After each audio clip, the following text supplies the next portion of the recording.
শুরুতেই জানিয়ে দিব আজকের গুরুত্বপূর্ণ সংবাদ বাংলা সংবাদ।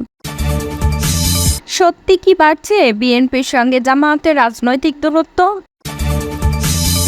জানাবো প্রতিটি প্রতিষ্ঠান ধ্বংস করে গেছেন শেখ হাসিনা, বললেন ডক্টর ইউনূস। পূর্বাঞ্চলে হাসিনা পরিবারের প্লট বরাদ্দ বাতিলের নির্দেশনা চেয়ে রিট জারি। এবার জানাবো রংধনু গ্রুপের রফিক সহ ৫৭ জনের বিরুদ্ধে হত্যা মামলা।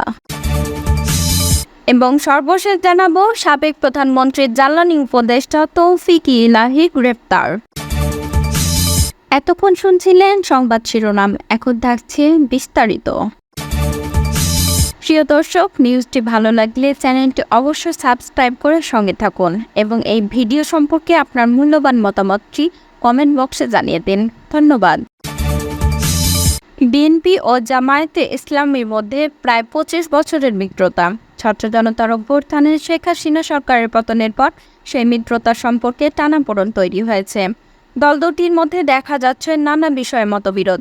তৃণমূল থেকে শুরু করে দল দুটির শীর্ষ নেতাদের বক্তব্য ও কথাবার্তায় এই মতবিরোধ স্পষ্টভাবে লক্ষ্য করা গেছে গত কয়েকদিনে, যেটি প্রকাশ্যে আসে গত আগস্টের মাঝামাঝি অন্তর্বর্তীকালীন সরকারকে নির্বাচন আয়োজনে সময় দেওয়া নিয়ে বিএনপি ও জামায়াতের পরস্পর বিরোধী বক্তব্যের মাধ্যমে।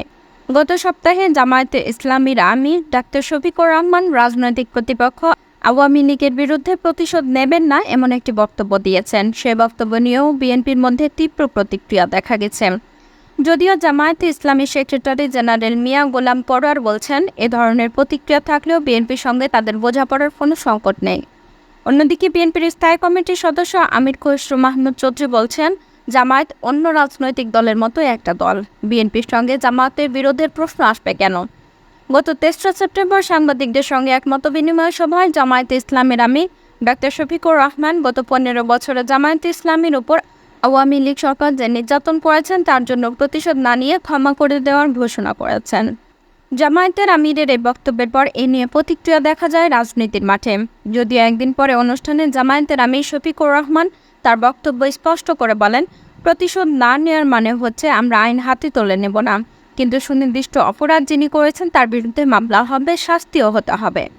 এর আগে ভারতের সঙ্গে সম্পর্ক নিয়ে গত ২৮ আগস্ট সাংবাদিকদের সঙ্গে আলাদা এক অনুষ্ঠানে কথা বলেন জামায়াতের আমির।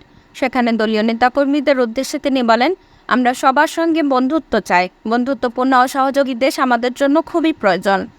প্রতিবেশী বদলানো যায় না, আপনারা বদলানোর চিন্তা করেন কেন?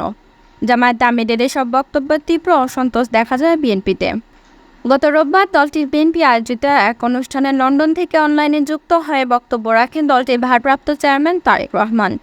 সরাসরি জামায়াতে ইসলামের নাম উল্লেখ না করলেও তিনি জামায়াতে আমিরের বক্তব্যের প্রসঙ্গ টানেন। বিএনপি ভারপ্রাপ্ত চেয়ারম্যান বলেন, গত কয়েকদিন ধরে দেখছি কিছু রাজনৈতিক দল একটি প্রতিবেশী দেশের ফাঁদে পা দিয়েছেন। সে কারণে তারা বিভ্রান্ত ছড়ায় এমন কিছু কথাবার্তাও বলছেন। এমন অবস্থায় নেতাকর্মীদের সজাগ থাকার আহ্বান জানিয়েছেন বিএনপির নেতা তারেক রহমান। জামায়াত আমিরের এসব বক্তব্যের জবাব দিতে দেখা গেছে বিএনপির সিনিয়র যুগ্ম মহাসচিব রুহুল কবির রিজভীকেও। গত ৮ আগস্ট দায়িত্ব নেওয়ার পর জাতির উদ্দেশ্যে ভাষণ দেন অধ্যাপক মোহাম্মদ ইউনূস। সে ভাষণে জাতীয় নির্বাচন কবে হবে কিংবা নির্বাচন কতদিন পরে হবে এমন কোনো বিষয়ে স্পষ্ট বার্তা দেননি। এ কারণে এই বক্তব্য নিয়ে প্রতিক্রিয়া জানিয়েছিলেন বিএনপি। দলটির মহাসচিব মির্জা ফখরুল ইসলাম আলমগীর প্রধান উপদেষ্টার ভাষণে নির্বাচনের রোডম্যাপ না থাকায় অসন্তোষ জানান। মির্জা ফখরুল যখনই এ প্রতিক্রিয়া জানিয়েছিলেন তখনই ফেনী, নোয়াখালী, কুমিল্লা অঞ্চলে ভয়াবহ বন্যা পরিস্থিতি রূপ ধারণ করেছিল। এমন অবস্থায় বিএনপি মহাসচিবের বক্তব্যের সমালোচনা করে জামায়াতের আমির শফিকুর রহমান বলেন, এখনও শত শত মানুষ হাসপাতালের বিছানায় কাতরাচ্ছে, রক্তের দাগ মোছেনি, বন্যায় দেশ আক্রান্ত। এ সময় কেউ নির্বাচন জিকির তুললে জাতি তা গ্রহণ করবে না। জামায়াত নেতার এই বক্তব্য ভালোভাবে নেয়নি বিএনপি। অধ্যাপক ইউনূসের নেতৃত্বে অন্তর্বর্তীকালীন সরকার গঠনের পর বেসামরিক প্রশাসন, পুলিশ ও বিশ্ববিদ্যালয় সহ বিভিন্ন জায়গা থেকে আওয়ামী লীগের সমর্থিতরা সরে যাচ্ছেন কিংবা সরিয়ে দেওয়া হচ্ছে। সেসব জায়গায় নিজস্ব লোকদের পদায়ন নিয়ে বিএনপি ও জামায়াতের মধ্যে এক ধরনের নীরব মনোমালিন্য চলছে বলে জানা যাচ্ছে। বিশেষ করে ঢাকা বিশ্ববিদ্যালয়ের উপাচার্য নিয়োগ নিয়ে এই জটিলতা দেখা দেয় গত মাসে। তখন বিএনপিপন্থী শিক্ষক অধ্যাপক এবিএম ওবায়দুল ইসলামকে উপাচার্য পদে নিয়োগ দেওয়া হচ্ছে এমন আভাসের ভিত্তিতে অনেকেই তাকে শুভেচ্ছা জানিয়ে সামাজিক যোগাযোগ মাধ্যমে পোস্ট দেন। এ নিয়ে সে সময় বেশ বিতর্ক তৈরি হয়েছিল। একটা দলের সরাসরি কেন্দ্রীয় নেতাকে ভিসি নিয়োগের বিষয়ে বিভিন্ন মহল থেকে সমালোচনা হয়। পরে তাকে নিয়োগ না দিয়ে অধ্যাপক নিয়াজ আহমেদ খানকে উপাচার্য নিয়োগ দিয়ে প্রজ্ঞাপন জারি করে অন্তর্বর্তীকালীন সরকার। স্বৈরাচার শেখ হাসিনার শাসনামলে দেশের প্রতিটি প্রতিষ্ঠানকে ধ্বংস করে দেওয়া হয়েছে বলে মন্তব্য করেছেন অন্তর্বর্তী সরকারের প্রধান উপদেষ্টা ডক্টর মোহাম্মদ ইউনূস। মঙ্গলবার বাংলাদেশের নিযুক্ত নেদারল্যান্ডসের রাষ্ট্রদূত ইরমা ভ্যান ডুরেন সৌজন্য সাক্ষাৎ এলে ডক্টর ইউনূস বাংলাদেশের বিভিন্ন প্রতিষ্ঠান সংস্কারে দেশটির সহযোগিতা চেয়ে একথা বলেন। ডক্টর ইউনূস বলেন, প্রতিষ্ঠানগুলোকে ঢেলে সাজাতে হবে, সংস্কার করতে হবে। বর্তমান সরকার শিক্ষা, অর্থ, শ্রম খাত, নির্বাচন কমিশন, বিচার বিভাগ, বেসামরিক প্রশাসন এবং ব্যবসার পরিবেশে গুরুত্বপূর্ণ সংস্কার করতে প্রতিশ্রুতিবদ্ধ। এসব সংস্কারে নেদারল্যান্ডস সরকারের সহযোগিতা চাই। ডাচ রাষ্ট্রদূত অন্তর্বর্তী সরকারের প্রতি তার দেশের পূর্ণ সমর্থন জানিয়ে বলেন, নেদারল্যান্ডস বাংলাদেশের সঙ্গে কৃষি, সামুদ্রিক শিল্প, যুব জ্ঞান, অর্থনীতি, শ্রম, পরিবেশ এবং বন্যা ব্যবস্থাপনা সহ ক্ষেত্রে সম্পর্ক জোরদার করবে। এ সময় অন্তর্বর্তী সরকারের প্রধান উপদেষ্টা ডাচ রাষ্ট্রদূতকে ধন্যবাদ জানান। নেদারল্যান্ডসের নেতৃত্ব এবং বিশিষ্ট ব্যক্তিবর্গের সঙ্গে দীর্ঘ ব্যক্তিগত সম্পর্ক থাকার কথা উল্লেখ করেছেন তিনি।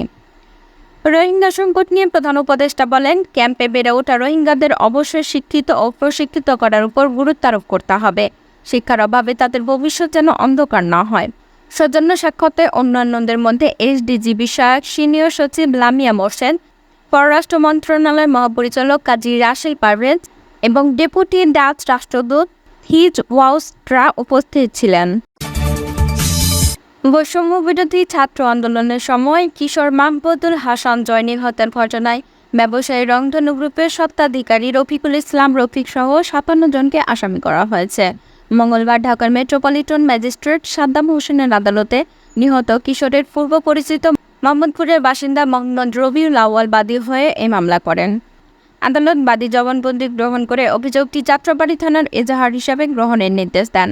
মামলার অন্যান্য আসামিরা হলেন সাবেক প্রধানমন্ত্রী শেখ হাসিনা ও তার পরিবার এবং জাতীয় পার্টির চেয়ারম্যান জি.এম. কাদের, দলটির প্রেসিডিয়াম সদস্য শেরিফা কাদের, শেখ হাসিনার বোন শেখ রেহানা, মেয়ে সাইমা ওয়াজেদ পুতুল, ছেলে সজীব ওয়াজেদ জয়, সাবেক মন্ত্রী ওবায়দুল কাদের, আসাদুজ্জামান খান কামাল, হাসান মাহমুদ, জুনায়েদ আহমেদ পলক, মোহাম্মদ আরাফাত, হামিম গ্রুপের স্বত্বাধিকারী ও সাবেক সংসদ সদস্য এ.কে. আজাদ, সাবেক আইজিপি চৌধুরী আব্দুল্লাহ আল মামুন, ডিবি প্রধান হারুনা রশিদ।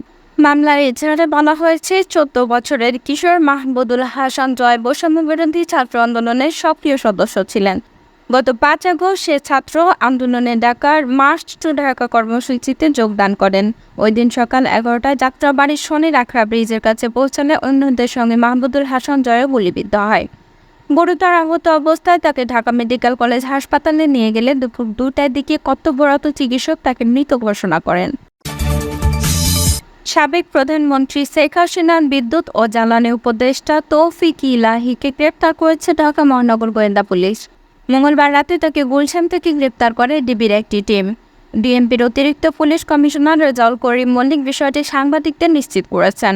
তিনি বলেন, সাবেক প্রধানমন্ত্রী শেখ হাসিনার বিদ্যুৎ ও জ্বালানি উপদেষ্টা তৌফিক ইলাহিকে গ্রেপ্তার করা হয়েছে। আজ রাতে তাকে গুলশান এলাকা থেকে গ্রেপ্তার করা হয়। তার বিরুদ্ধে মামলাও আছে। তৌফিক ইলাহি বর্তমানে ডিবি কার্যালয়ে আছেন। তার বিরুদ্ধে আইনি প্রক্রিয়া চলমান রয়েছে বলেও জানান পুলিশের কর্মকর্তা।